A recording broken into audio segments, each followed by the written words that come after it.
भारत में आस्था का महापर्व महाकुंभ संपन्न हो चुका है। इसका संपन्न होना, इसकी खुशी का आप सभी के बीच में साझा करना निश्चित ही आज का एक सुखद संयोग है। साथियों, जैसा कि आप सभी जानते हैं कि पिछले दिनों दुनिया की सबसे बड़ी लार्जेस्ट गैदरिंग भारत ने प्रयागराज संगम पर की। गंगा यमुना सरस्वती के इस संगम पर मानो कि आस्था का ज्वार समुंदर के रूप में पहुंचा हो।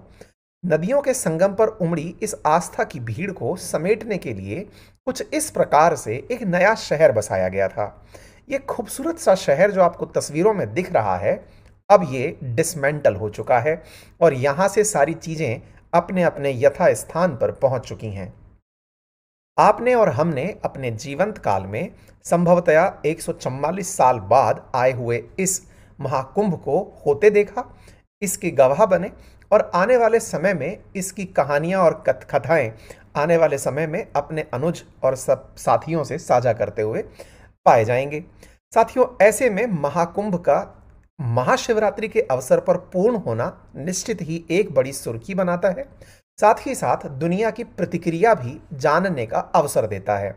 आसान भाषा में कुछ यूं कहें कि आपने और हमने अगर कोई पारिवारिक आयोजन किया हो जिसमें इतनी बड़ी संख्या में लोग आए हों, तो निश्चित ही बैठकर इस बात पर मंथन होना तो अवश्य लाजमी होता है कि भैया कैसा रहा आयोजन, और आयोजन के बाद में आयोजन के दौरान जो सबसे की पिलर्स थे उनका बैठ करके आपस में इस तरह चर्चा करना कि हाँ भाई, काम किस विभाग ने अच्छे से किया, कौन से लोग थे जिनकी वजह से इतना बड़ा आयोजन संपन्न हुआ, तो ये अपने आप में एक बहुत बड़ी चर्चा सिद्ध होता है। और ऐसी चर्चाएं, कहते हैं ना, आपके घर में कोई बड़ा कार्यक्रम हुआ हो और उस बड़े कार्यक्रम पर सब लोग अपनी अपनी प्रतिक्रियाएं दे रहे हों कि साहब फलाने जी ने बहुत अच्छा काम किया, इतने सारे लोग आए थे, इतना बड़ा कार्यक्रम हुआ था। कुछ वैसा ही हमारे देश में जो कार्यक्रम हुआ, उस कार्यक्रम की वर्ल्ड मीडिया में बड़ी चर्चा हुई। चर्चा इस बात की कि 45 दिन में भारत ने अपनी लगभग 40% से अधिक आबादी एक जगह पर बुला ली।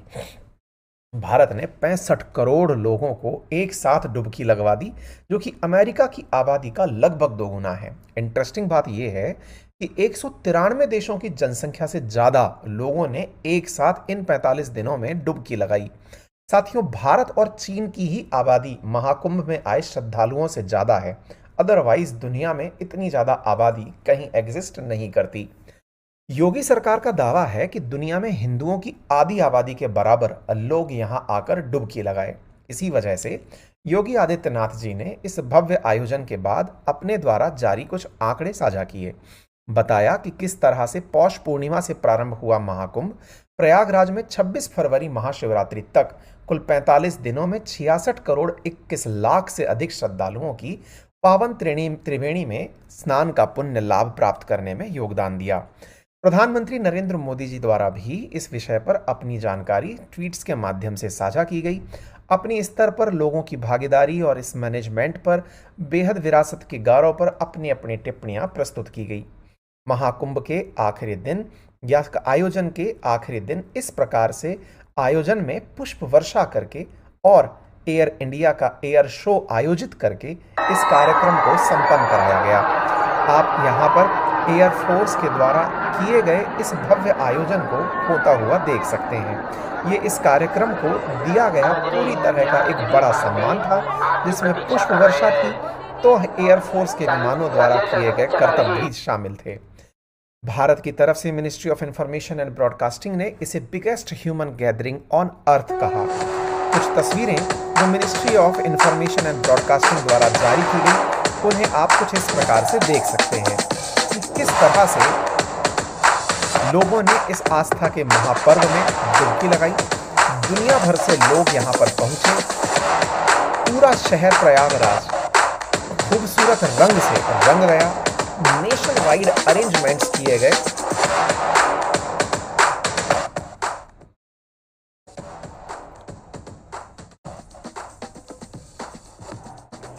पैंतालीस दिनों तक इस प्रकार का एक भव्य आयोजन किया गया।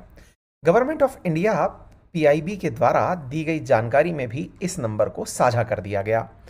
महाकुंभ के नंबर्स जैसे जैसे दिनों दिन बढ़ते गए, वो अपने आप में एक ग्राफ को ऊंचा चढ़ाते हुए चले गए। दिनों के हिसाब से जो बाथिंग ओकेजन्स थे, जहां पर महास्नान था, और उन महास्नान पर आई हुई भीड़ और उसके महत्व को स्थापित करते हुई जानकारी इंटरनेट पर उपलब्ध कराई गई। बताया गया कि किस प्रकार से 92 रोड नई बनाई गई थी, 17 मेजर रोड्स का बाइफर्केशन हुआ था, किस तरह से 30 पांटून पुल बनाए गए थे। तमाम प्रकार की जानकारी इंफॉर्मेशन के रूप में साझा की गई। योगी आदित्यनाथ जी के द्वारा इस पूरे कार्यक्रम के दौरान सफल आयोजन में सहयोग देने वाले सभी महानुभावों का हार्दिक आभार और अभिनंदन व्यक्त किया गया।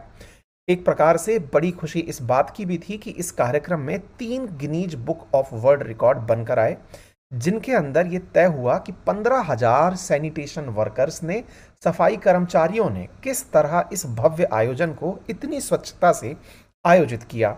सबसे इंपॉर्टेंट बात रही लॉन्गेस्ट हो हैंड प्रिंट पेंटिंग की, सिंक्रोनाइज्ड क्लीनिंगनेस की, जो कि 15,000 सैनिटेशन वर्कर के द्वारा की गई, और वर्ल्ड की पहली मास रिवर क्लीनिंग की। ये 3 बड़े रिकॉर्ड्स जो हैं ये इस दिन पर दिए गए।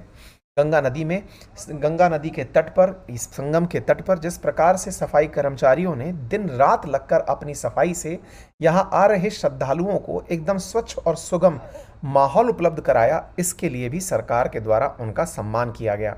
दिखाया गया कि कैसे उनके आयोजन को सरकार रिकॉग्नाइज करती है। इसी के लिए सीएम ने सफाई कर्मचारियों के साथ बैठ करके भोजन ग्रहण किया। ये उनके कार्य को रिकॉग्नाइज करने जैसा था। महाकुंभ में 8 महा रिकॉर्ड और भी बने थे, जिनमें से इंफ्रास्ट्रक्चर का रिकॉर्ड 4,000 हेक्टेयर पर महाकुंभ क्षेत्र में दुनिया के सबसे बड़े स्टेडियम मोटेरा से भी 166 गुना बनाने का था। कुंभ सिटी में 4 लाख से ज्यादा तंबू और 1.5 लाख टॉयलेट्स बने थे।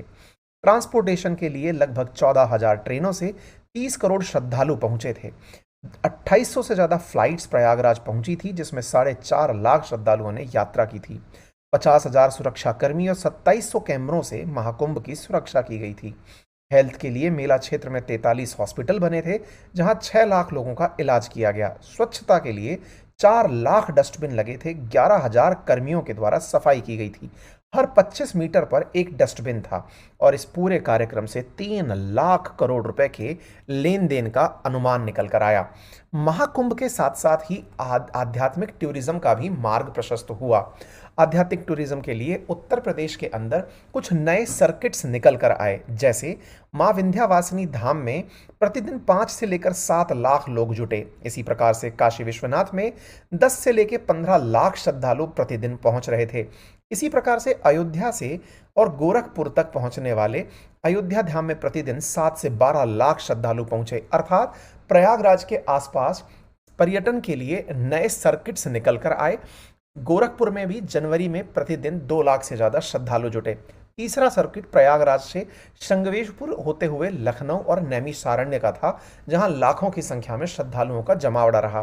प्रयागराज से राजापुर और चित्रकूट का भी एक नया सर्किट निकल कर आया। प्रयागराज से बुंदेलखंड एक्सप्रेस हाईवे होते हुए मथुरा, वृंदावन और शुक तीर्थ का भी एक रूट निकल कर आया, जहां बड़ी संख्या में श्रद्धालु पहुंचे थे। आने वाले समय में महाकुंभ का आयोजन नासिक में 2027 में होने जा रहा है, जिसके लिए महाराष्ट्र सरकार के द्वारा तैयारियां शुरू कर दी गई हैं। अगला अर्धकुंभ 2030 में प्रयागराज में होगा, और पूर्ण कुंभ हरिद्वार में 2023 में, और उसके बाद अगला पूर्ण कुंभ उज्जैन के अंदर 2028 में आयोजित किया जाएगा। अगला महाकुंभ 2027 में जो होने जा रहा है नासिक में, उसमें एआई के इस्तेमाल के लिए भी सरकार ने घोषणा कर दी है। महाराष्ट्र के मुख्यमंत्री देवेंद्र फडणवीस जी ने कहा कि हम सिंहस्थ कुंभ के मेले के लिए एक प्राधिकरण का गठन कर रहे हैं, ताकि भीड़ को प्रबंधित किया जा सके। नासिक संभागीय आयुक्त प्रवीक गेदम ने प्रयागराज में महाकुंभ का दौरा करने वाली राज्य की एक टीम की टिप्पणियों पर एक प्रस्तुति दी, और ये तय किया कि किस प्रकार से भीड़ के प्रबंधन के लिए कार्य किया जाएगा। नासिक जो कि महाराष्ट्र में है, 2027 में कुंभ मेले को आयोजित करेगा। ऐसे में वहां पर उपस्थित गैदरिंग को ही सार देखभाल जरूरी होगी। इस पूरे आयोजन पर दुनिया की प्रतिक्रिया की अगर हम बात करें, तो इसे द न्यूयॉर्क टाइम्स से लेकर CNN, फ्रांस 24 ने इस पूरी चीज को जबरदस्त तरीके से कवर किया। CNN वर्ल्ड के द्वारा वर्ल्ड की लार्जेस्ट रिलीजियस गैदरिंग बोलते हुए नंबर्स को जारी करते हुए कहा कि इसमें इतनी बड़ी संख्या के अंदर होली डिप लगाई गई। ठीक इसी प्रकार से और आगे चलते हुए महाकुंभ के अंदर फ्रांस 24 के द्वारा वास्ट हिंदू फेस्टिवल, जिसको अभी संपन्न हुआ, इस बारे में हेडलाइंस के अंदर जगह दी गई। साथ ही साथ रॉयटर्स ने इंडिया के इस महाकुंभ के पर्व के नंबर्स को हाईलाइट करते हुए इसे एक बड़ा आयोजन करार दिया। न्यूयॉर्क टाइम्स ने भी महाकुंभ मेले को वर्ल्ड का लार्जेस्ट रिलीजियस गैदरिंग कहते हुए अपने पेज पर स्थान दिया। दुनिया भर में ये तस्वीरें जो महाकुंभ से थी, इन्हें प्रॉपर तरीके से स्थान मिला। नेशनल ज्योग्राफी ने बताया कि हर 12 साल में किस तरह से इंडिया एक मेगा सिटी का आयोजन करती है और इस कार्य को संपन्न करती है। दुनिया भर के अंदर जैसे कि शिन्हुआ, जो कि नॉर्थ ईस्ट आसियान कंट्रीज़ की तरफ से है, इन्होंने इंडिया का मेगा हिंदू फेस्टिवल करार देते हुए 66.3 करोड़ लोगों के नंबर्स को हाईलाइट किया। ग्लोबल टाइम्स ने भी इस पर अपनी टिप्पणी रखी। ठीक